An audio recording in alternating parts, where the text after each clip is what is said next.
$200,000. That's the difference. The real calculated dollar differences between claiming Social Security at 62 versus waiting until 70 for the average American.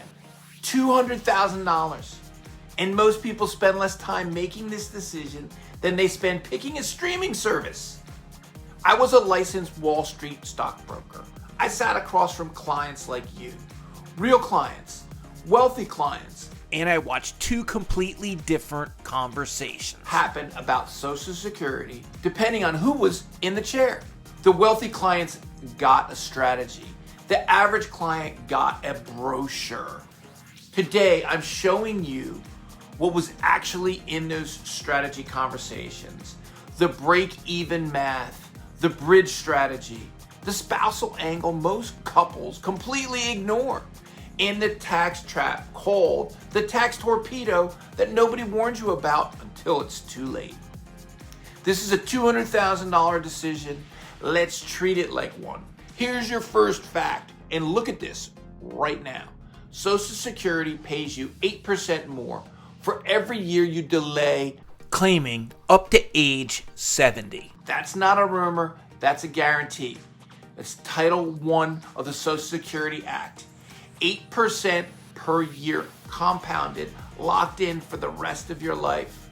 On the flip side, claiming at 62, the earliest possible age, permanently reduces the value of your benefit by 30% versus your full retirement age benefit. So the question is not just, do I want more money later or less money now? The question is, how long do you expect to live? Because the math on this decision comes down to one number, and we're going to get there. But first, it's story time. Here's something that bothered me the whole time I was in business. I had two clients, same office, different days. I'll call them Robert and Dave. Not their real names, obviously. Robert was a senior executive, net worth was about $4 million. His advisor, not me, sat with him for an hour on the Social Security debate alone. Talked about the bridge strategy, Roth conversions, during the bridge period, how to sequence the spousal benefit, how to dodge the tax torpedo, the whole playbook. Dave came in the next day, school teacher, 63 years old, $180,000 in his 401k. His meeting was 12 minutes. He got a Social Security pamphlet from the SSA and was told most people take it at 62 so they can enjoy it while they're still healthy. Same office, same week, two completely different conversations. Dave claimed at 62, now he's 74, and I ran his numbers a few years ago out of curiosity, and he left approximately $190,000 on the table. That is what this video is about. Giving Dave's conversation to everyone. How Social Security actually works. Let's start with the mechanics, because most people don't actually know how the benefit is calculated, and it matters. Your Social Security benefit is based on your 35 highest earning years, adjusted for inflation. If you work fewer than 35 years, the Social Security Administration fills in zeros for your missing years. So that matters a lot for people who took time out of the workforce. Here are the three claiming ages to understand. At age 62, the earliest you can claim, your benefit is permanently reduced by up to 30% compared to your full retirement age benefit. If your benefit would have been $2,000 per month, you'd get approximately $1,400 at 62 forever. Full retirement age, okay, FRA, is for anyone born between 1943 and 1954. It's 66. For those born in the 60s or later, it's 67. In between, it scales. At full retirement age, you get 100% of your calculated benefit. Age 70, the latest it takes to make financial sense to delay. Every year that you wait past your FRA, your benefit increases by 8%. From an FRA of 67 to 70, that's approximately 24% more permanently in your FRA benefit is $2,000. Your age 70 benefit is approximately $2,480 every month for the rest of your life. Now, here's the monthly comparison in plain numbers. These are based on a $2,000 FRA benefit. Claiming at 62, approximately $1,400 per month. Claiming at 67, $2,000 per month. Claiming at 70, approximately $2,480 per month. The difference between 62 and 70 is $1,080 per month, every month for the rest of your life. Over a 20-year retirement, that's approximately $259,000 in total payments. Before even accounting for the cost of living adjustments, that's both benefits received. That's where the $200,000 number comes from. And that's a conservative estimate. Break-even age analysis. Now here's the question people don't ask but should. If you claim at 62, you get 8 years of payments before someone who waited until 70 gets their first check. That's 8 years of $1,400 per month, approximately $134,000 in total payments before the age 70 filer collects anything. So the question is, at age 70, does that age 70 filer catch up? And the answer for this example is, they will catch up at approximately age 80 or 81. That's the break-even point. After that, the person who waited until 70 is ahead. Every month past 80, the gap widens. So here's what I want you to think about in this decision. If you are in good health, have a family history of longevity, and realistically expect to live past 82, the math strongly favors waiting. The 8% annual delay credit is one of the best guaranteed returns available anywhere. You cannot buy that in the market. If you have serious health concerns, a shorter life expectancy, or genuinely need the income right now, claiming early may be the best move for you. The math doesn't lie in that direction either. But the worst decision, the Dave decision, is making no decision at all. Just taking it at 62 because that's what most people do. With no math, no break-even analysis, no strategy at all. The bridge strategy. Now here's what the wealthy clients got that most people never hear about. The bridge strategy. The concept is simple. Instead of claiming Social Security early because you need the income, use your retirement savings, your IRA, your 401k, your taxable accounts to bridge your income from the day you retire until age 70. During that period, your Social Security benefit is growing at 8% per year in delayed credits. Think about what that means. An 8% guaranteed annual increase on a benefit that lasts for life, adjusted for inflation. You cannot buy that in the bond market. You cannot buy it anywhere. Robert, my wealthy client, retired at 63. He lived off his portfolio for 7 years. Let Social Security grow.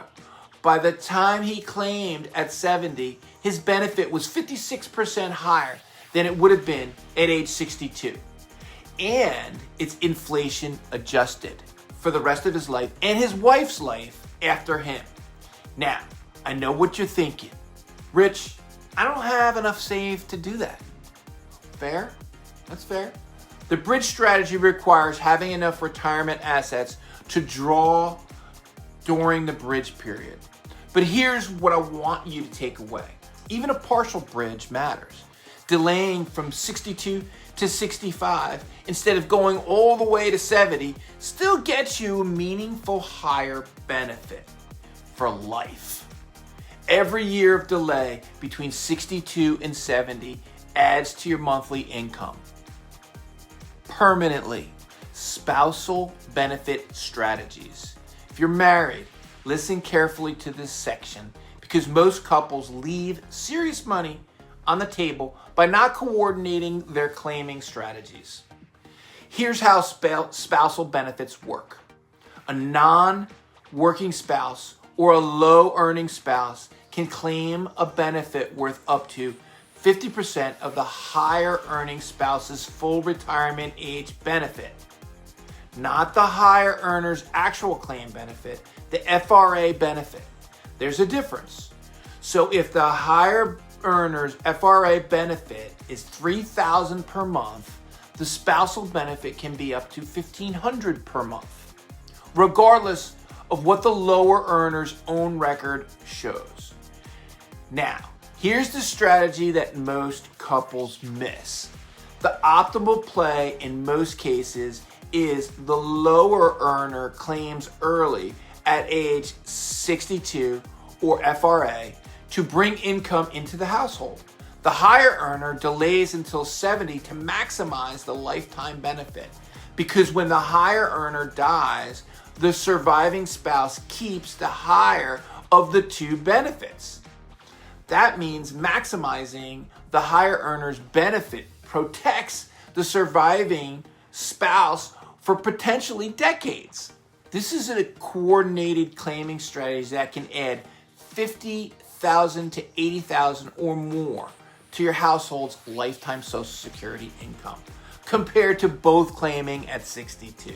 And almost nobody does it. All right, the tax torpedo. Now, the thing I promised you at the beginning, the tax torpedo. Here's how it works, and this one genuinely surprises people. Up to 85% of your Social Security benefit can be subject to federal income tax.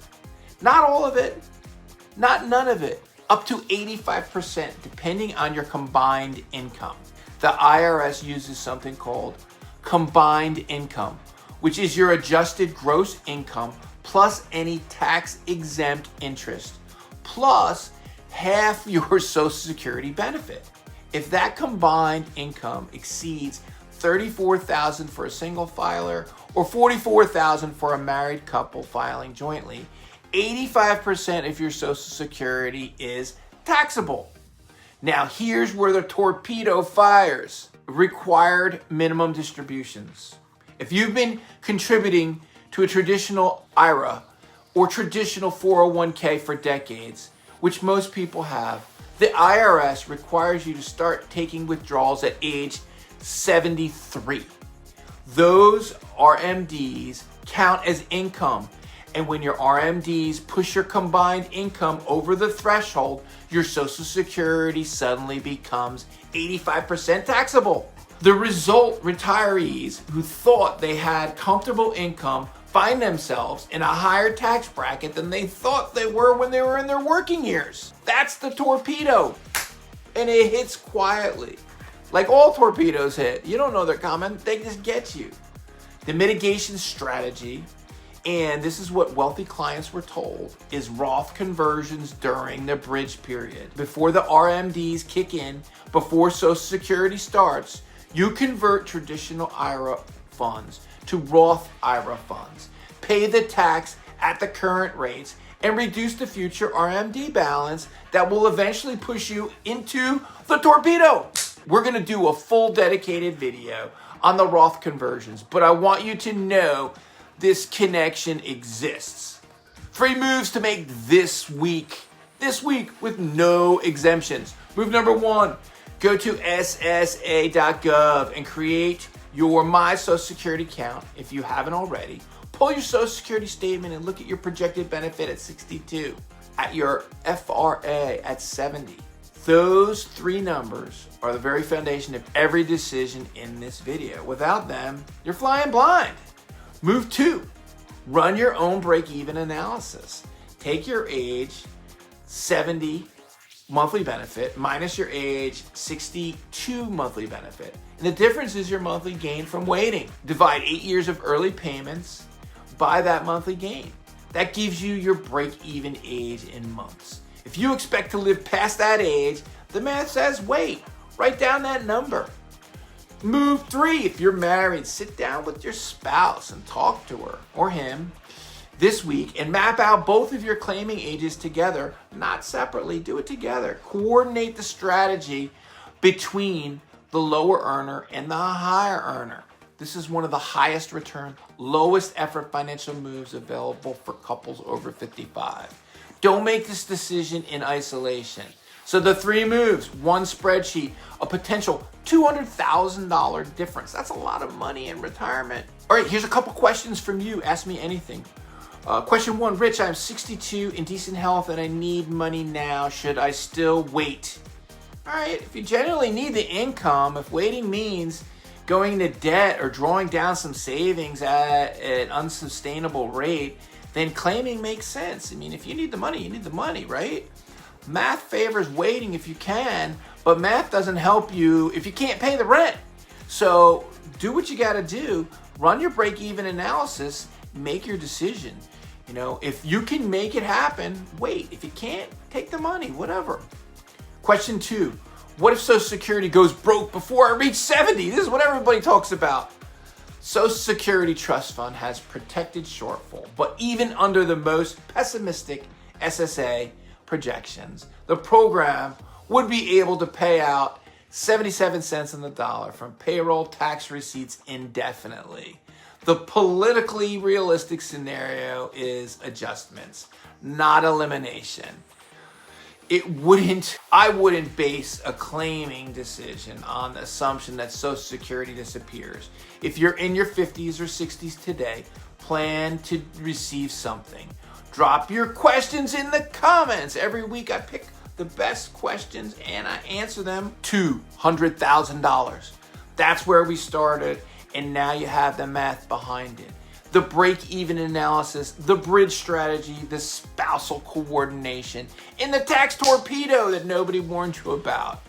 Here's what I want you to walk away with. Social Security is not a form you fill out when you retire. It's an asset, a longevity protection, inflation adjusted, government guaranteed income stream, okay, that is important. It's one of the most important financial assets any American will ever own. It deserves a strategy. Don't be a Dave. Next week, I'm breaking down 3 ETFs that I actually use in my own retirement portfolio. Maybe I'll show you what my retirement portfolio looks like. So that'll come out next week. Appreciate you watching. Hope you have a great day. Take care. Bye.